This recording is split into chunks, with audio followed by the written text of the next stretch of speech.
Olá! Na nossa entrevista de hoje, vamos falar sobre o capital intelectual com João Paulo Cavalcante de Lima, consultor financeiro do Sebrae e docente nos cursos de MBA e Gestão Tributária da Central de Cursos da Universidade Gama Filho.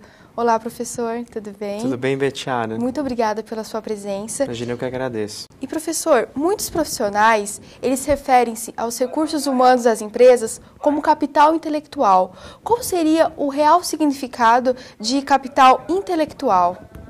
Então, existe uma confusão muito grande, né, relacionando capital intelectual a ativo humano. Né?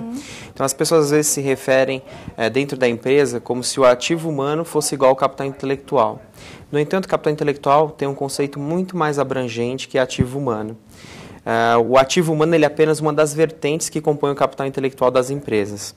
Né? Então, o capital intelectual ele é um ativo intangível que gera vantagem competitiva para as organizações e ele é composto por ativos do conhecimento, né?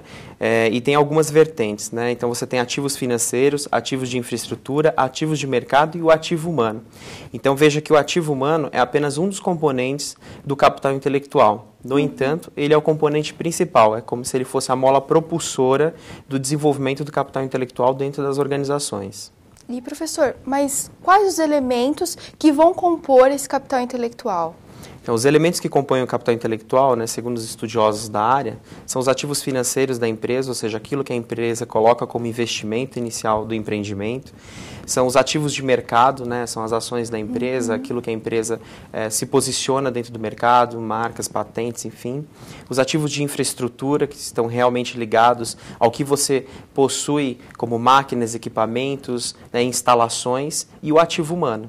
Então, o ativo humano ele é apenas um dos componentes, né, do capital intelectual. E entrando nesse tema, a gente também vai abordar sobre gestão do conhecimento.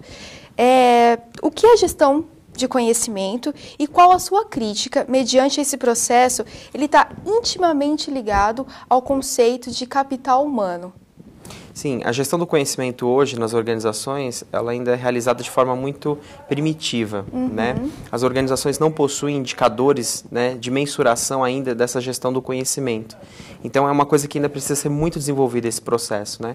Como você faz para mensurar esses ativos do conhecimento e como esses ativos do conhecimento trazem retorno para as organizações. Então, hoje, ainda não existe ferramentas, indicadores para você mensurar essa performance, né? Então, a gestão do conhecimento, às vezes você investe no funcionário, né? E aí você não mensura depois o quanto aquele investimento trouxe de retorno. Ou seja, a contabilidade gerencial ela ainda tem grandes restrições em relação à utilização, né, e mensuração desses indicadores dentro da contabilidade, assim como a área de controladoria. Né? Então, nada foi desenvolvido ainda para mensurar e gerir esses recursos do conhecimento. Então, nós ainda estamos engatinhando no desenvolvimento de indicadores de mensuração desse capital intelectual. E isso, de que forma que isso pode ser abordado em sala de aula? Esse tema pode ser desenvolvido para que os alunos em sala de aula possam desenvolver esse capital intelectual nas empresas que eles forem fazer parte, ou enfim. Então, os alunos, né, eles são apenas um dos componentes do capital intelectual, porque dentro de uma universidade você desenvolve a potencialização do ser humano, né, do indivíduo que vai trabalhar ali nas organizações. Então, o conhecimento que ele adquire dentro da universidade, ele vai levar esse conhecimento e aplicar dentro das instituições. A partir do momento que ele institucionaliza esse conhecimento, ele gera valor ao empreendimento.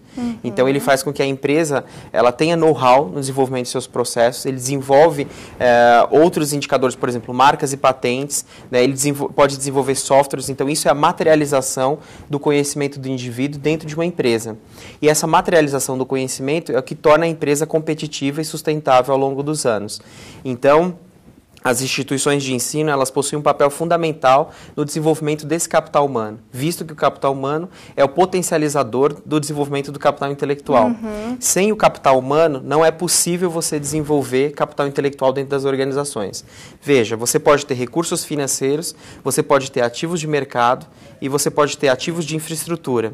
Mas se você não tiver o capital humano, né, fazendo com que ocorra uma sinergia entre esses ativos, não é institucionalizado o conhecimento e, consequentemente, não se agrega valor ao empreendimento. É importante também falar que os ativos do conhecimento são os ativos que possuem a maior dificuldade de serem copiados no mercado. Então, Então, veja, se você desenvolve algum produto, alguma coisa que é tangível, facilmente seus concorrentes no mercado copiam aquele processo de você. Já os ativos do conhecimento, é muito mais complicado você fazer uma cópia deles. Por quê? Porque eles pertencem às pessoas. Né? E quando as pessoas potencializam isso dentro das empresas, é institucionalizado, mas não tem como eu copiar esse conhecimento. Entendi, professor. Muito obrigada pela sua entrevista, pelo seu esclarecimento. E eu gostaria de saber se o senhor tem alguma consideração referente ao tema que nós abordamos hoje. Então, esse tema que nós abordamos hoje, ele ainda tem que ser muito explorado dentro da contabilidade gerencial, dentro da contabilidade financeira. Né? E ainda há uma restrição muito grande, né, sobre o desenvolvimento do capital intelectual e como ele deve ser mensurado dentro das organizações. Então, nós ainda estamos aprendendo a mensurar esses ativos do conhecimento. Hoje, a contabilidade ela já possui, né, indicadores de acordo com o CPC 04, que é uma norma que regulamenta a mensuração desses ativos intangíveis, mas ela se restringe apenas aos ativos intangíveis que você consegue ter um parâmetro de mensuração, de transação comercial. Então, quando se refere à gestão do conhecimento e ao capital intelectual, muita coisa ainda tem que ser estudada e muita coisa ainda tem que ser desenvolvida. Né? Então, a universidade, né, ela está diretamente ligada a buscar o desenvolvimento desse conhecimento para aplicá-lo dentro das organizações. Sim, é um papel fundamental de embasamento para as pessoas, para o desenvolvimento. Professor, muito obrigada mesmo pela sua presença. Eu quero agradecer o seu esclarecimento e a sua abordagem sobre esse tema.